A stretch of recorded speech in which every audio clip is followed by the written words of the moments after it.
What happens when one of Hollywood's most beloved comedians sits down for what should be a routine promotional interview, only to find himself under attack from a host who seems determined to tear him down? Today, we're diving into an absolutely explosive exchange that had everyone talking. So, make sure to hit that subscribe button and drop a comment below because you're not going to believe what unfolds. The atmosphere in the View studio was already charged that morning. Adam Sandler had come on to promote his latest dramatic role, a departure from his typical comedy work that had been earning critical acclaim. He settled into his chair with his characteristic easy smile, expecting the usual promotional banter. But Joy Behar had other plans. So Joy began, her voice carrying an edge that immediately caught the attention of everyone in the studio. I have to ask about this sudden pivot to serious acting.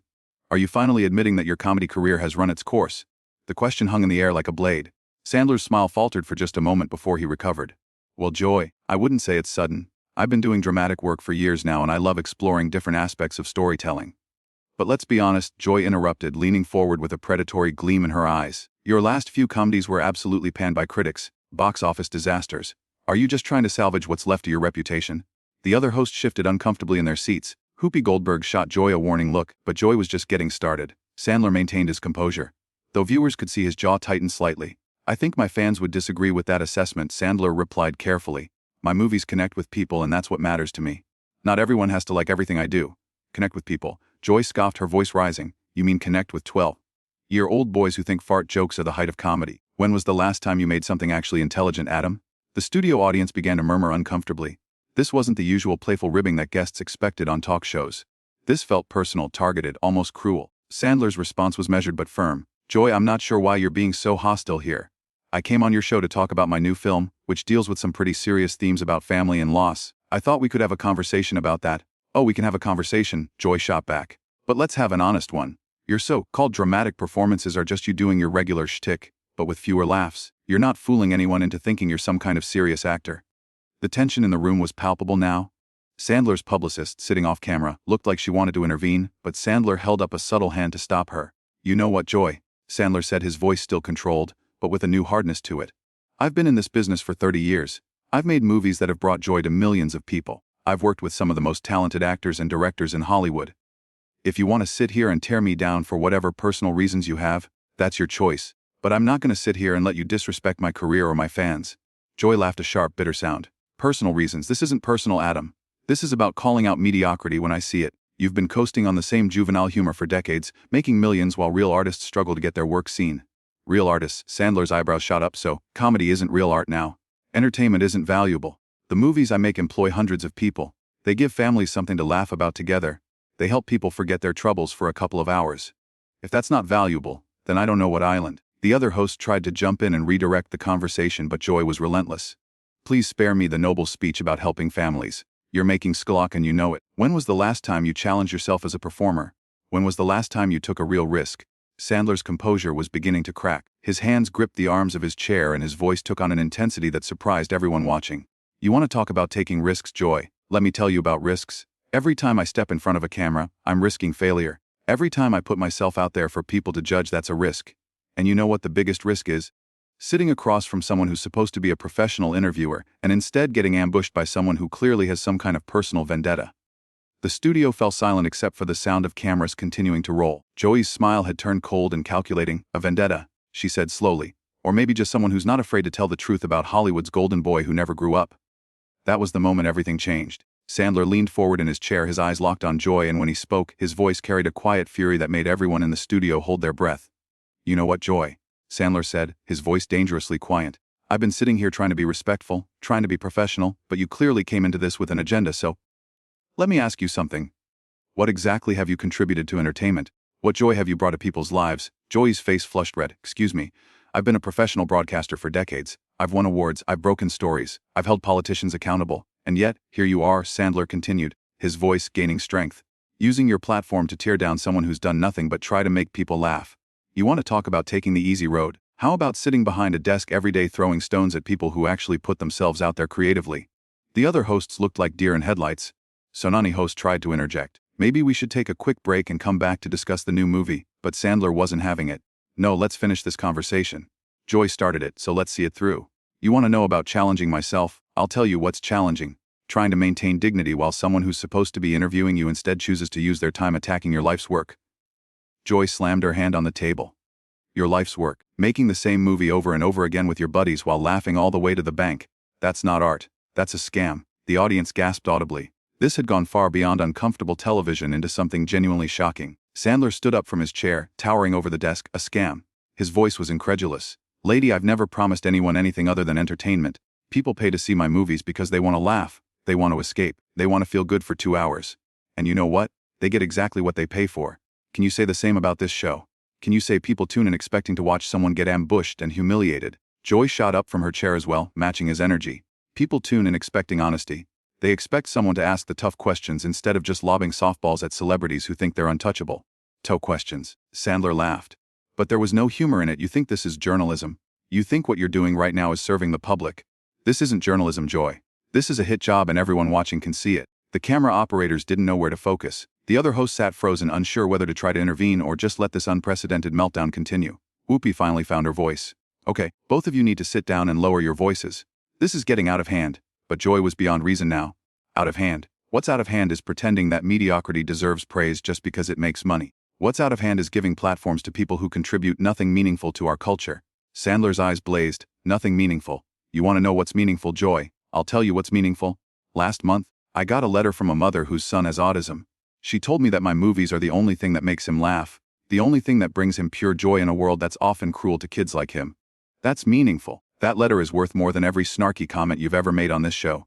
Joy sneered. Oh, please spare me the heartwarming anecdotes. One touching letter doesn't excuse decades of lowbrow garbage. Lowbrow garbage. Sandler's voice cracked with emotion and fury. You know what's lowbrow?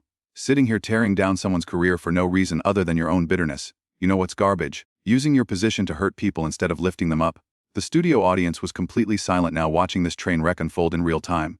Joy's face was twisted with rage and something else, something that looked almost like satisfaction at having pushed Sandler to this breaking point. Hurt people. I'm trying to hold you accountable for polluting our cultural landscape with your juvenile nonsense. Someone has to have standards around here. Standards. Sandler threw his hands up in disbelief. Your standard is cruelty. Your standard is making guests uncomfortable for your own entertainment. You want to talk about polluting the cultural landscape? Look in the mirror, Joy. You're everything that's wrong with media today. The tension in the room was suffocating. Production assistants were signaling frantically from off-camera, but the confrontation had taken on a life of its own.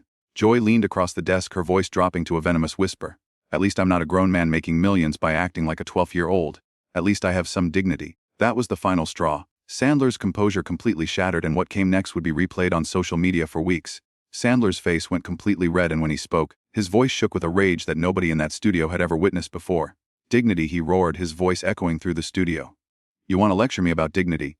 You sit here every single day gossiping about people, spreading negativity, tearing down anyone who dares to be successful or happy. That's your idea of dignity. That's your contribution to the world. Joy tried to interrupt, but Sandler was on a roll now. 30 years of frustration with critics and cynics pouring out all at once. No, you don't get to talk anymore, Joy. You've had your say. Now it's my turn. His finger pointed directly at her, trembling with emotion. You know what takes real courage? Getting up every morning and choosing to spread joy instead of misery. Choosing to make people laugh instead of making them feel small. Choosing to build something instead of just tearing things down from the sidelines. The other host sat in stunned silence. Sonani looked like she might cry. Sarah Haynes had her mouth hanging open in shock. Whoopi was frantically gesturing to the producers off camera, but they seemed just as paralyzed by the spectacle unfolding. You think making people laugh is easy? Sandler continued, his voice cracking with emotion. You think it's simple to get up in front of millions of people and try to bring some lightness into their lives? Every joke is a risk. Every movie is putting yourself out there to be judged by people like you who have never created anything, never tried to make anyone happy, never put their heart on the line. Joy's mouth opened and closed like a fish out of water. For the first time in the interview, she seemed genuinely rattled. Adam, I think you're overreacting here. Overreacting? Sandler's laugh was bitter and harsh. Overreacting, lady. You spent 20 minutes trying to destroy my career on Lev television, and now you think I'm overreacting? You want to know what overreacting looks like? What happened next would become legendary in television history. Sandler reached into his jacket pocket and pulled out his phone. With shaking hands, he began scrolling through what appeared to be messages or emails. You want to hear about real people, Joy? People who aren't bitter critics sitting in judgment? His voice grew stronger as he read. Here's from Jennifer in Ohio. She says my movies helped her through her divorce. Gave her something to laugh about when she thought she'd never smile again. Joy tried to interrupt. Adam, this is really not necessary. Oh, it's absolutely necessary, Sandler shot back. Here's from Michael in Texas. He says he watches my movies with his elderly father who has dementia, and they're the only thing that still makes the old man laugh. Still think my work is meaningless garbage. Yo, the studio audience began to murmur. Some people were actually crying. The camera operators were getting shots of audience members wiping their eyes, completely invested in this raw, emotional moment. Sandler's voice grew louder, more passionate. Here's from Sarah in Michigan. She's a single mom working 2 jobs, and she says, "My movies are how she unwinds after 14-hour days." She says they remind her that it's okay to be silly sometimes, that laughter isn't childish, it's necessary. Joy's face had gone pale. She clearly hadn't expected this turn. Hadn't prepared for Sandler to have ammunition of his own. "You sit here in your comfortable chair," Sandler continued, his voice now booming through the studio, "making 6 figures to tell people why they shouldn't enjoy things. But out there in the real world, people are struggling. People are hurting. People need reasons to smile. And if my stupid juvenile lowbrow movies can give them that, then I'm proud of every single one of them." The emotion in his voice was raw and genuine. This wasn't acting. This wasn't a performance. This was a man defending not just his career but his life's mission. Joy finally found her voice again. "But it came out smaller than before. I'm not saying people shouldn't enjoy entertainment, Adam. I'm just saying that as artists, don't we have a responsibility to challenge ourselves, to create something with substance?" Sandler stepped closer to the desk, his eyes blazing. "Substance. You want substance? Let me tell you about Substance. Substance is a kid with cancer who laughs at one of my movies and forgets about his pain for 2 hours. Substance is a family sitting together in a theater, sharing joy instead of staring at their phones. Substance is choosing to put positivity into the world instead of cynicism." He paused, collecting himself slightly, but his voice remained strong. "You know what lacks substance, Joy? This interview, this attack, this need to tear down someone who's never done anything to hurt you. That's what lacks substance." The studio was dead quiet except for the sound of cameras rolling and someone in the audience quietly sobbing. Even the production crew seemed transfixed by what they were witnessing. Joy made one last desperate attempt to regain control. "Look, Adam, I think we got off on the wrong foot here." "Wrong foot?" Sandler's voice was incredulous. "Joy, you didn't get off on the wrong foot. You came in here with both barrels loaded, ready to take me down for reasons I'll never understand. And you know what? You failed. Because at the end of the day, I know who I am. I know what I've contributed. And I know that when I go home tonight, I'll sleep peacefully knowing that somewhere out there, people are laughing because of something I created." He looked directly into the camera, addressing the audience at home. "To everyone watching who's ever been told their joy doesn't matter, who's ever been made to feel ashamed for finding happiness in simple things, don't let anyone steal that from you. Life is hard enough without people trying to take away the things that make you smile." Then he turned back to Joy, his voice quiet but firm. "And Joy, I hope someday you find whatever it is you're looking for, because this isn't it. Hurting people, isn't it?" With that, Sandler walked off the set, leaving behind a stunned studio and a host who finally understood she had picked the wrong fight with the wrong person. The camera lingered on Joy's face, capturing a moment of what looked almost like regret before cutting to commercial. The interview would be dissected and analyzed for months afterward, becoming a perfect example of what happens when someone underestimates the power of genuine passion and the danger of unnecessary cruelty. It was a reminder that behind every public figure is a real person with real feelings, and that sometimes when pushed too far, even the nicest people will fight back. So, what did you think of that explosive confrontation? Drop a comment below and let me know. Have you ever had to stand up for yourself against someone who was trying to tear you down? And don't forget to hit that subscribe button for more incredible stories like this.